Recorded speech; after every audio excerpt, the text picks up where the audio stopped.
Hi అండి అందరికి. ఈ రోజు మనం నేర్చుకోబోతున్నవి తెలుగుకు సంబంధించినటువంటి మోస్ట్ ఇంపార్టెంట్ బిట్స్ అన్నమాట. చివరి వరకు చూడండి, ఇది మీకు చాలా యూస్ఫుల్ అవుతాయి. ఇక్కడ ఫస్ట్ బిట్ మనం చూసుకున్నట్లయితే అసమాపక క్రియలు లేకుండా, అంటే చేసి తిని వెళ్ళి ఇట్లా అసమాపక చేసి తిని వెళ్ళి ఇట్లా అసమాపక క్రియలు ఏవి లేకుండా ఒక సమాపక క్రియతో ముగిసేటటువంటి వాక్యం. అక్కడ ఏంటంటే రాము అన్నం తిన్నాడు ఇట్లా. తిన్నాడు అనేది సమాపక క్రియ, తిని చేసి వెళ్ళి అనేవి అసమాపక క్రియలు. అంటే అసమాపక క్రియలు ఏమీ లేకుండా ఒక ఒక సమాపక క్రియతో ముగిసేటటువంటి వాక్యాన్ని ఏమంటారు? The right answer is option 1, సామాన్య వాక్యం అంటారు వీటిని. అదే రాము అన్నం తిన్నాడు, రాము బడికి వెళ్ళాడు. రాము అన్నం తిన్నాడు, రాము బడికి వెళ్ళాడు. చూడండి, అన్నం తిన్నాడు ఆల్రెడీ మనకు ఉంది కాబట్టి రాము బడికి వెళ్ళాడు అని ఉందనుకోండి. బడికి వెళ్ళాడు, ఇక్కడ ఏమైంది? రెండు సమాపక క్రియలు వచ్చాయి. ఇది సమాపక క్రియ, ఇది సమాపక క్రియ. రెండు సమాపక క్రియలు వచ్చాయి. అప్పుడు అసమాపక క్రియలు దానిలో కూడా ఉండవు. అసమాపక క్రియలు లేకుండా రెండు సమాపక క్రియలు వచ్చాయి అనుకోండి, అది ఆ సంయుక్త వాక్యం అవుతుంది. లేదా రాము రాము అన్నం తిన్నాడు బడికి వెళ్ళాడు. రాము అన్నం, ఇక్కడ రెండు సమాపక క్రియలు వస్తాయి. రాము అన్నం తిన్నాడు, బడికి వెళ్ళాడు, రెండు సమాపక క్రియలు వచ్చేటటువంటి వాక్యం. అందులో అసమాపక క్రియలు ఉండవు. అది ఏంటి అంటే సంయుక్త వాక్యం అన్నమాట. మరి సంశిష్ట వాక్యం అంటే ఏంటంటే అసమాపక క్రియలు ఉంటాయి. అందులో సంశిష్ట వాక్యంలో అసమాపక క్రియలు ఉంటాయి. తిని చేసి వెళ్ళి అట్లాంటి అసమాపక క్రియలు రెండు లేదా అంతకంటే ఎక్కువ ఉండేటటువంటివి సంశ్లిష్ట వాక్యం.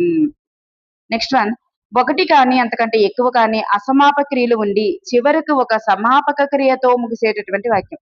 అసమాపక క్రియలు ఉన్నాయి అంటే అది ఏ వాక్యం అవుతుందంటే అది సంశ్లిష్ట వాక్యం. సంక్లిష్టాన్ని కూడా ఇచ్చారు చూసారా, మనకు కన్ఫ్యూజ్ చేయడానికి. సంశ్లిష్ట వాక్యం అనేది రైట్ ఆన్సర్. నెక్స్ట్ వన్, విధిగా చేయాలి అనే అర్థాన్ని సూచించేటటువంటి వాక్యాన్ని గుర్తించండి. విధిగా అంటే తప్పనిసరిగా చేయాలి. విధిగా చేయాలి అనేటటువంటి వాక్యాన్ని విద్యార్థక వాక్యం అంటారు. మరి అటువంటి వాక్యాన్ని సూచించేటటువంటిది ఇక్కడ ఏముంది?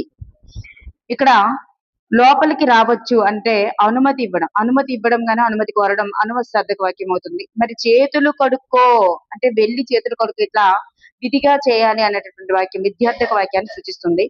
చాలాసేపు టీవీ చూడొద్దు, అలాగే గోపాల్ చెట్టు ఎక్కగలడు, ఇది సామర్థ్యార్థక వాక్యం. ఎక్కగలడు, చేయగలడు అంటే తన యొక్క పని యొక్క సామర్థ్యాన్ని తెలియజేస్తుంది, సామర్థ్యార్థక వాక్యం. చూడవద్దు, వెళ్ళవద్దు అనేటటువంటిది నిషేధార్థక వాక్యం. సో ఇక్కడ మనకి ఆప్షన్ 2 మాత్రమే సరి అయినది. నెక్స్ట్ వన్, ఒక వ్యక్తికి గాని వ్యవస్థకు గాని లేదా యంత్రానికి గాని ఉన్నటువంటి సమర్థతను సూచించేటటువంటి అర్థం గల వాక్యాన్ని ఏమంటారు? సమర్థత, ఆ పని చేయగలడు. ఇప్పుడు ఇచ్చారు కదా, రాము చెట్టు ఎక్కగలడు ఇట్లా. సో సమర్థత, తను పని చేయగలడు అనేటటువంటి సమర్థతను సూచించే అర్థం గల వాక్యాన్ని ఏమంటారంటే సామర్థ్యార్థక వాక్యం అంటారు. సామర్థ్యార్థక వాక్యం. ఒక వాక్యం పూర్తయిన సందర్భంలోనూ అసమాపక క్రియ తర్వాత ఈ విరామ చిహ్నాన్ని ఉపయోగిస్తారు.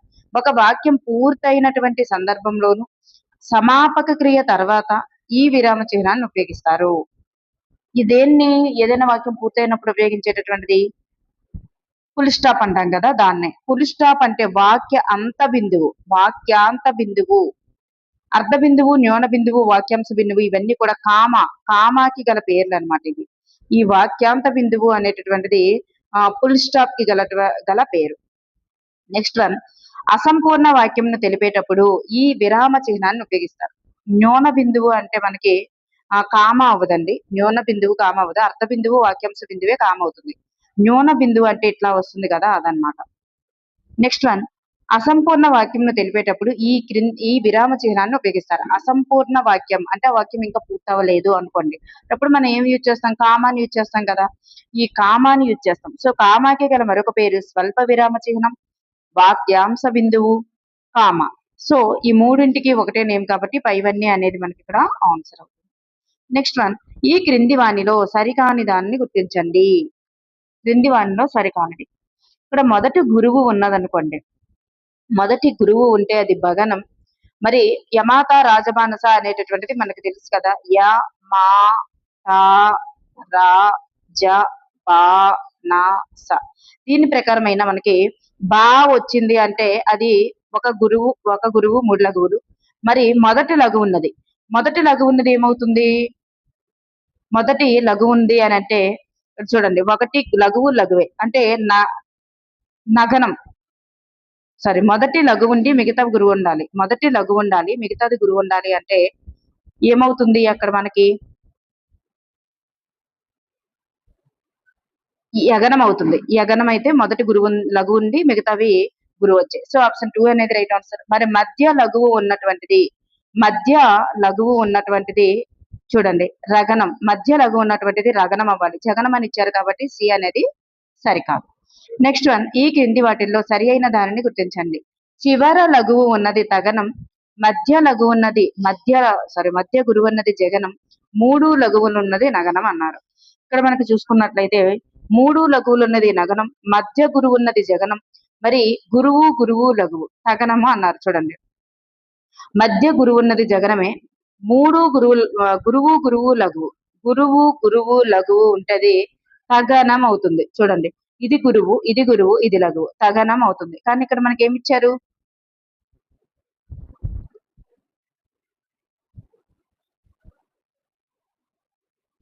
సో ఇక్కడ తగరం ఇచ్చారు. సో ఇక్కడ మనకి పైవన్నీ కూడా సరి అయినవేనండి. ఏబిసి అన్ని కూడా సరి అయినవే. నెక్స్ట్ వన్, ఉత్పలమాలకు సంబంధించి సరి అయిన దాన్ని గుర్తించండి. ఉత్పలమాలకు సంబంధించి సరి అయిన దాన్ని గుర్తించండి.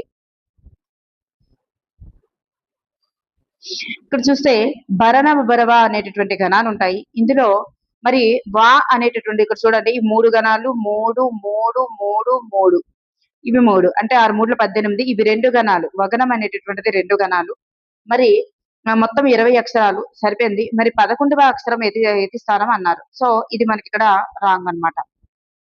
11వ అక్షరం ఎతి స్థానం కాదు కాబట్టి ఆప్షన్ 3 అనేది సరికాదు. ఇక్కడ ఏబి అనేటటువంటివి సరైనవి. నెక్స్ట్ వన్, చంపకమాల పద్యానికి సంబంధించి ఇది ఒక లక్షణం. చంపకమాల పద్యానికి సంబంధించి ఈ పద్యంలో 3వ గణంగా భగనం ఉంటుంది. నజ భజ జజర. సో దాన్ని బట్టి 3వ గణం అనేది భగనం వచ్చింది. మరి ప్రతి పాదంలో 20 అక్షరాలు అన్నారు. నజ భజ జజర అంటే చివరిది కూడా 3 అక్షరాలే ఉంది కాబట్టి మరి సో 7 3ల 21 అక్షరాలు ఉంటాయి. కానీ ఇక్కడ 20 అక్షరాలు అన్నారు కాబట్టి సరికాదు. ప్రాస నియమం ఉంటుంది, ఉండదు అన్నారు. మరి యతి స్థానం 13వ అక్షరం అన్నారు. ఇది కూడా మనకి ఇక్కడ రాంగ్. ఇక్కడ యతి స్థానం వచ్చేసరికి 11వ అక్షరం అనేది అవుతుంది.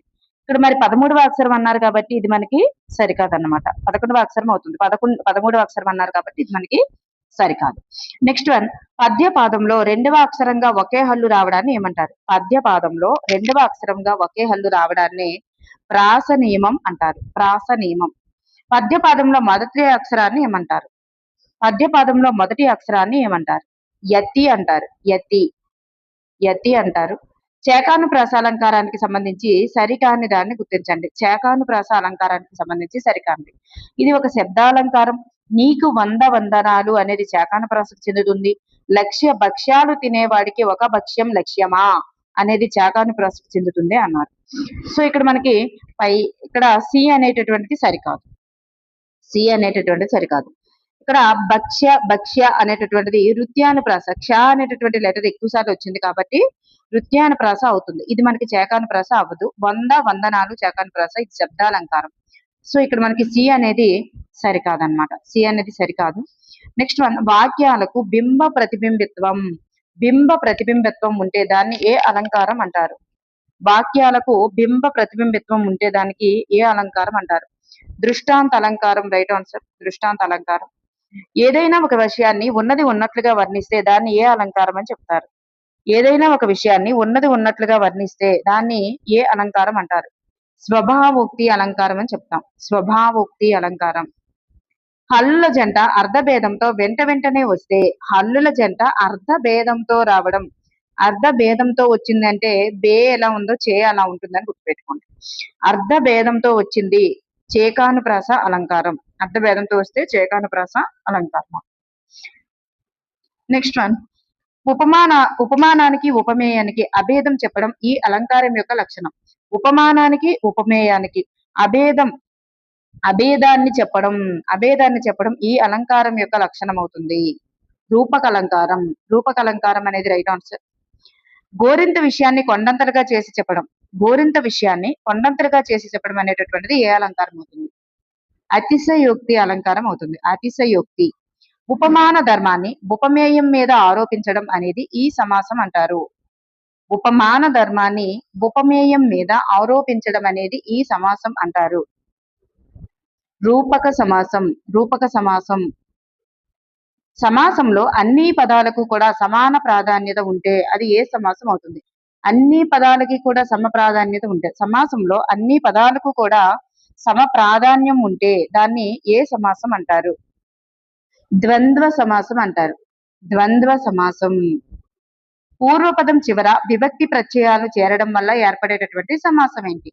పూర్వపదం చివర విభక్తి ప్రత్యయాలు అనేటటువంటివి ఏర్పడడం వల్ల, అంటే పూర్వపదానికి కు అంటే విభక్తి ప్రత్యయాలు అన్ని ఉన్నాయి కదా, డూమోవులు ఇట్లాంటివన్నీ కూడా పూర్వపదం చివర అలాంటి విభక్తి ప్రత్యయాలు చేరడం వల్ల ఏర్పడేటటువంటివి తత్పురుష సమాసం. తత్పురుష సమాసం అనేది రైట్ ఆన్సర్. నెక్స్ట్ వన్, నామవాచకాలు విశేషణాల సహాయంతో ఏర్పడేటటువంటి సమాసం ఏంటి? నామవాచకాలు విశేషణాల సహాయంతో ఏర్పడేటటువంటి సమాసం ఏమిటి? కర్మధారయ సమాసం. నామవాచకాలు విశేషణాలతో ఏర్పడేటటువంటి సమాసం కర్మధారయ సమాసం. అకారానికి ఈ ఊ అరులు పరమైతే క్రమంగా ఏంటి ఆదేశంగా వస్తాయి? అకారానికి ఈ ఊ అరులు పరమైతే ఏవో అర్లు ఆదేశంగా వస్తాయి. చూడండి, ఆదేశమా ఆగమా అని కూడా అడగవచ్చు. సో ఏవో అర్లు అనేటటువంటివి ఆదేశంగా వస్తాయని గుర్తుపెట్టుకోండి. నెక్స్ట్ వన్, పరుషాలకు వర్గ ప్రథమ ద్వితీయ అక్షరాలు సే ష స లు తప్ప మిగిలిన హల్లులు కానీ అచ్చులు కానీ పరమైతే వరుసగా సరళాలు ఆదేశమవుతాయి. ఇందుగల సంధిని గుర్తించండి. చూడండి, పరుషాలకు వర్గ ప్రథమ ద్వితీయ అక్షరాలు అంటే కావర్గం గావర్గం చావర్గం టావర్గం ఇట్లా వస్తాయి. ఇందులో ఫస్ట్ ఉన్నవి ప్రథమ అక్షరాలు, మరి రెండో పక్కన ఉన్నవి ద్వితీయ అక్షరాలు. ఈ పరుషాలు అంటే గజడ దబలకు ఈ వర్గ ప్రథమ ద్వితీయ అక్షరాలు అనేటటువంటివి, అలాగే శేషాసాల తప్ప మిగిలిన హల్లులు కాని అచ్చులు కాని పరమైతే సరళాలు ఆదేశం అవుతాయి. ఇందుగల సంధి ఏంటి అంటే జస్త్వ సంధి. జస్త్వ సంధి అనేది రైట్ ఆన్సర్. జస్త్వ సంధి. నెక్స్ట్ వన్, అత్యుగ్రము అనేటటువంటి పదాన్ని విడదీయండి. అత్యుగ్రము. అతి ప్లస్ ఉగ్రము అత్యుగ్రము. అతి ప్లస్ ఉగ్రం అత్యుగ్రము. యనాదేశ సంధి. అంటే యా అనేటటువంటిది ఆదేశంగా వచ్చింది. యా అనేటటువంటి ఆదేశంగా వచ్చింది, యనాదేశ సంధి అవుతుంది. క్రింది వానిలో పుంప్వాదేశ సంధికి సరికాని వాక్యాన్ని గుర్తించండి. పుంప్వాదేశ సంధికి సరికాని వాక్యాన్ని గుర్తించండి. సో మొదటి పదం చివరన మూవర్ణం లోపిస్తుంది. ఈ సంధి తత్పురుష సమాసాల్లో ఏర్పడుతుంది. ప్రతి సంధిలోని మొదటి పదం గుణాలను తెలుపుతుంది. ఈ సంధి జరిగితే పూలు ఆదేశంగా వస్తాయి అన్నారు. సో ఇక్కడ సరికానిదే అంటే ఈ సంధి తత్పురుష సమాసాల్లో ఏర్పడుతుంది అనేది రాంగ్ ఆన్సర్ అన్నమాట. తత్పురుష సమాసాల్లో ఏర్పడుతుంది అనేది రాంగ్ ఆన్సర్. మరి మొదటి పదం చివరన మువర్ణం లోపిస్తుంది. ప్రతి సంధిలో కూడా మొదటి పదం గుణాలను తెలుపుతుంది. ఈ సంధి జరిగితే పూలు అవే ఆదేశంగా వస్తాయి అన్నమాట. నెక్స్ట్ వన్, వాక్యంలో పదాల మధ్య సంబంధాన్ని ఏర్పరిచే వాటిని ఏమంటారు? వాక్యంలో పదాల మధ్య సంబంధాన్ని ఏర్పరిచే వాటిని ఏమంటారు? ద రైట్ ఆన్సర్ ఈస్ విభక్తి ప్రత్యయాలు అంటారు. విభక్తి ప్రత్యయాలు అని అంటారు అనమాట. విభక్తి ప్రత్యయాలు అనేది రైట్ ఆన్సర్. పరస్పర సంబంధం గల వాక్య సముచ్చయమునకు ముందు ఏ విరామ చిహ్నాన్ని ఉపయోగిస్తారు? పరస్పర సంబంధం గల వాక్య సముచ్చయమునకు ముందు ఏ విరామ చిహ్నాన్ని వాడుతారు?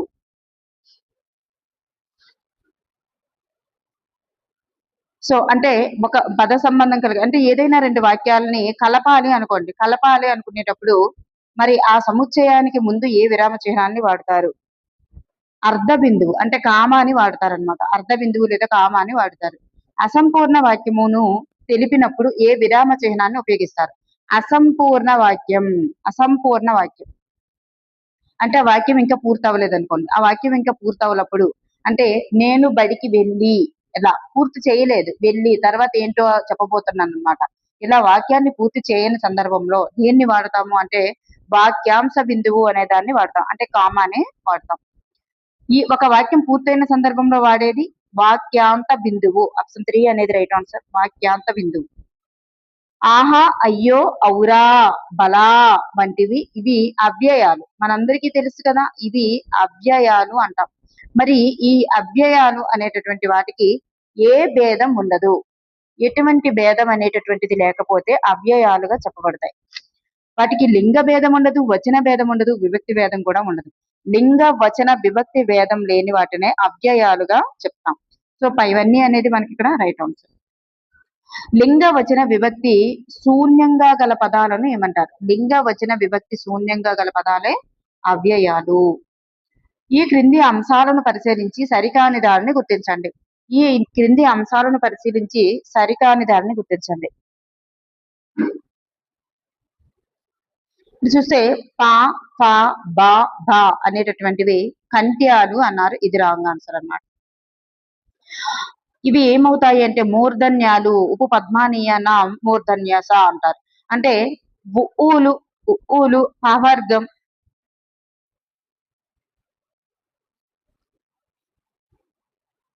ఉఊలు పావర్గం అనేటటువంటివి మనకి మూర్ధన్యాలకు చెందుతాయి. మరి గోష్ఠ్యాలు అవుతాయి అన్నమాట. ఇక్కడ ఋటు రసానం అనేటటువంటివి మూర్ధన్యాలు అవుతాయి. ఉపపద్మానీయనం ఓష్ట్యం అవుతాయి, గోష్ఠ్యాలు అవుతాయి అన్నమాట. సో మనకి ఇక్కడ ఆప్షన్ 3 అనేది సరికాదు. మరి చవర్గం అనేటటువంటిది ఈలు చావర్గం అనేటటువంటివి తాళవ్యాలకు వస్తాయి. మరి తావర్గం అనేటటువంటివి తావర్గం దంత్యాలకు వస్తాయి అన్నమాట. తావర్గం దంత్యాలకు వస్తాయి. నెక్స్ట్ వన్, ఈ క్రింది వాటిని పరిశీలించి సరి అయిన దాన్ని గుర్తించండి.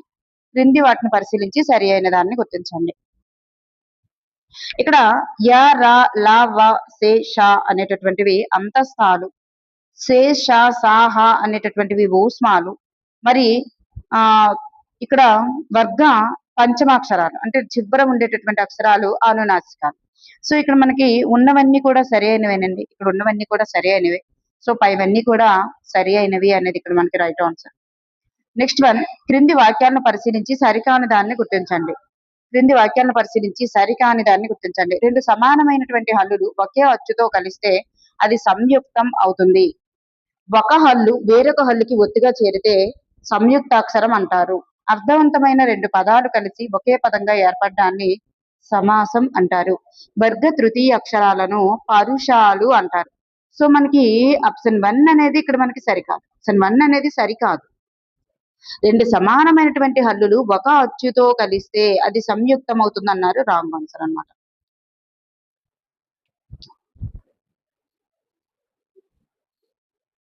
మరి ఇక్కడ వచ్చేసరికి రైట్ ఆన్సర్, మరి ఇది రైట్ ఆన్సర్, ఇది కూడా రైట్ ఆన్సర్. ఆప్షన్ 1 అనేది సరికాదు.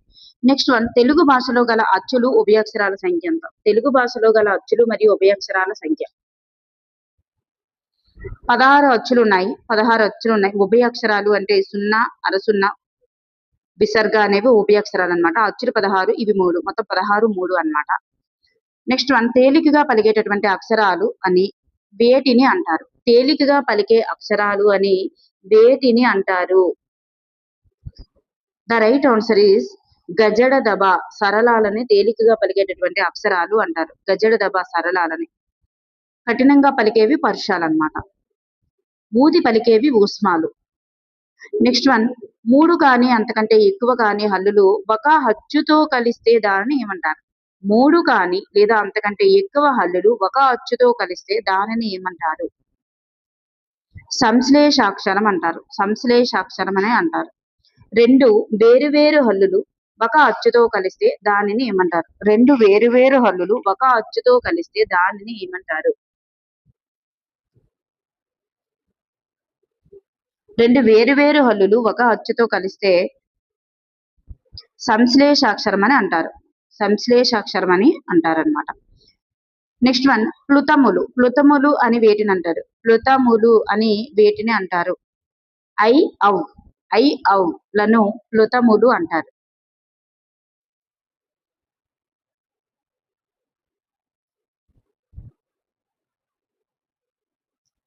నెక్స్ట్ వన్, అంగిలి సహాయంతో పలికేటటువంటి అక్షరాలను ఏమంటారు? అంగిలి సహాయంతో పలికేటటువంటి అక్షరాలను ఏమంటారు?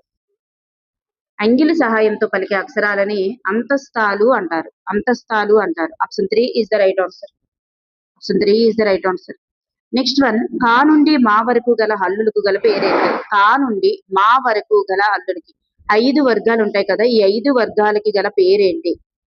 ఈ 5 వర్గాలకి గల పేరు స్పర్శాలు. స్పర్శాలు అంటారనమాట. 5 వర్గాలకు గల పేరు స్పర్శాలు. నెక్స్ట్ వన్, క్రింది వాణిలో సరికాని దానిని గుర్తించండి. క్రింది వాణిలో సరికానిది. మరి ఇక్కడ పా, ప, బ, మ అనేటటువంటివి ఓష్ట్యాలు అన్నారు. మరి ఓ, ఓ, అవ్ అనేవి దంత్యోష్ట్యం. మరి అరు, అన, ష అనేవి మూర్ధన్యాలు, చ, జ అనేవి దంత్యాలు అన్నారు. దంత్యోష్ట్యం అంటే వాని దంత్యోష్ట్యం అంటారు. మరి ఇవి దంత్యోష్ట్యం అన్నారు కాబట్టి ఇది సరికాదన్నమాట. మిగతావన్నీ కూడా సరి అయినవి. నెక్స్ట్ వన్, బుంగరం అనే పదానికి ప్రకృతి రూపం ఏమిటి? బుంగరం అనేటటువంటి పదానికి ప్రకృతి రూపం అంగుళీయకం. అంగుళీయకం అనేది ప్రకృతి రూపం అన్నమాట. కుడ్యము, కావ్యం అనే పదాలకు వికృతి రూపాలను గుర్తించండి. కుడ్యము, కావ్యం అనే పదాలకు వికృతి రూపాలను గుర్తించండి. గోడ, కబ్బం. గోడ, కబ్బం అనేటటువంటివి. కుడ్యము అంటే గోడ, కావ్యము కబ్బం. నెక్స్ట్ వన్, ధర్మం అనే పదానికి నానార్థాలను గుర్తించండి. ధర్మం అనేటటువంటి పదానికి నానార్థాలు.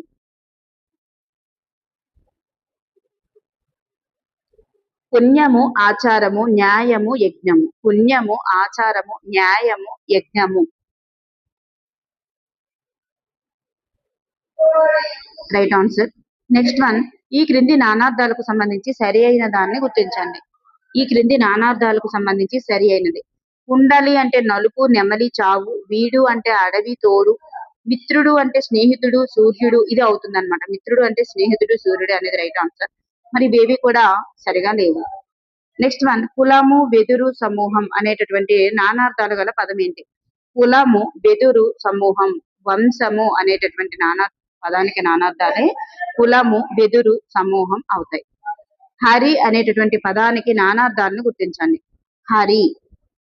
హరి అంటే విష్ణువు, కోతి, సింహం అనేటటువంటి అవుతుంది. విష్ణువు, కోతి, సింహం, కప్ప, ఇంద్రుడు, సూర్యుడు. ఇవన్నీ కూడా అవుతాయండి.